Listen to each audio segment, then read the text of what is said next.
Guys, what's up? Welcome back to another FRI Q&A. This is me, JoeySuki, answering all your questions that you guys send in this week in the Artist Coaching Community Facebook group. So, first of all, thanks for sending those questions in. It's this weekly thing where you are able to send in your questions to me, and I will give you the answers on a weekly basis. So, if you want to ask me your questions, please head over to that Facebook group. Every Thursday, a message will arrive. You can reply underneath it, and I will answer it the next day, which is today. Let's dive into the first one. From Up High: how to deal with anxiety as a music producer and a DJ.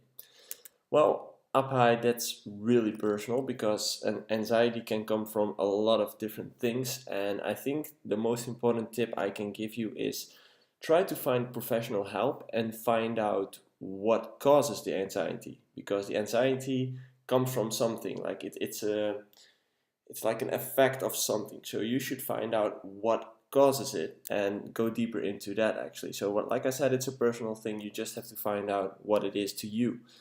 So please find personal help for that. Pascal asked, what do you think about nextbigsound.com? Well, I've heard of it, but I've actually never used it, so I can't really have an opinion on it. Christian asked me if I am planning to do an artist coaching get-together for this group or community at Amsterdam Dance event. And yes, I will definitely do an artist coaching meetup this year. Again, last year was the first one. But I will also do a very special other thing I'm planning to do, and I will announce it within a few days in the artist coaching group as well.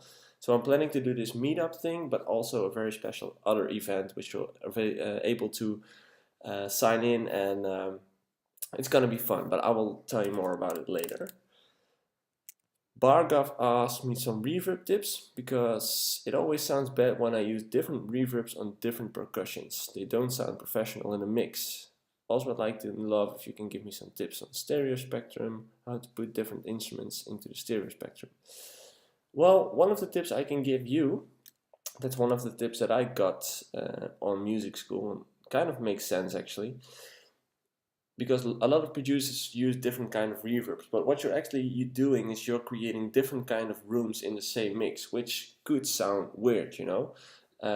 So what you could do is create a bus, and on that bus you put one reverb, so one small one, and another bus with a larger one or whatever, and all the elements you use in your track are going to be connected to that bus. So all the reverb you have will come out of one room, which makes it more organic, because if you think of it in real life, like the same right now, if you go into a concert, all the instruments are in the same room, so it's the same reflections, it's the same reverb.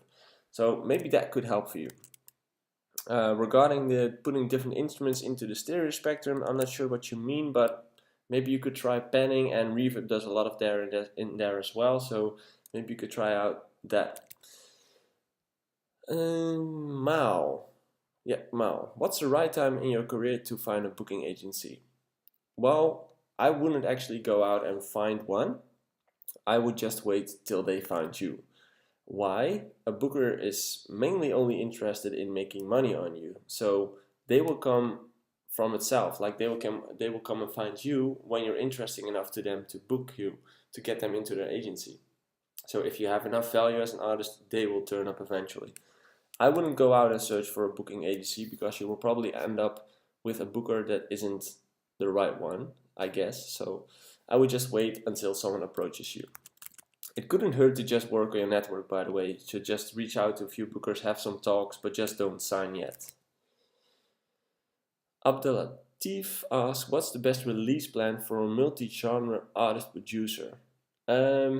Well, I think the best way to answer that is I have created a few YouTube videos. It's on my YouTube page, and it's exactly like I think it's 4 videos where I exactly go through the steps of creating a release plan.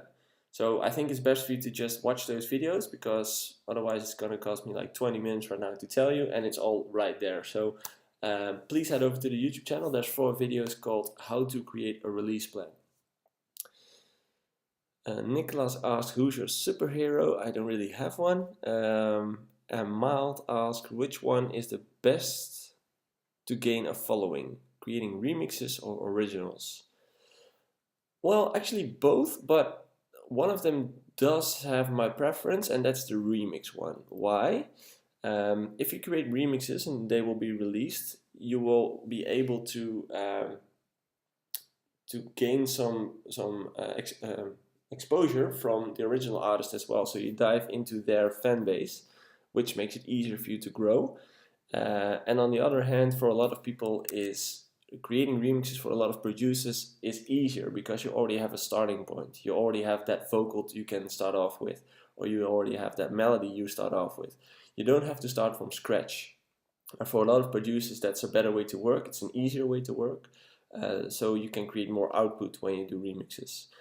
So yeah, to me, remixes are a better way to gain a following on a quicker pace, but originals are really important as well, so I would definitely keep doing those as well. So those were the questions for this week. Thanks again, guys, for sending those in the Artist Coaching Community Facebook group. If you want to become a member, the link's in the subscription or in the description. So if you would like to become a member, click the link, and I will. You have to request access, and I will grant you access to that group. Regarding ADE, I'm going to announce the dates and the events in the upcoming days, so please keep an eye on my social media if you're going to Amsterdam Dance Event this year, and if you want to attend those things. It's going to be really cool, so have a look at those channels. And if you're watching on YouTube, please feel free to subscribe to my channel if you like what I'm doing here, and otherwise just watch another movie which might be valuable to you as well. Okay, great guys, enjoy your weekend, have a lot of fun with your gigs, and otherwise spend your time wisely in the studio to create your next big track. Have a great one, guys. See you next week. Bye.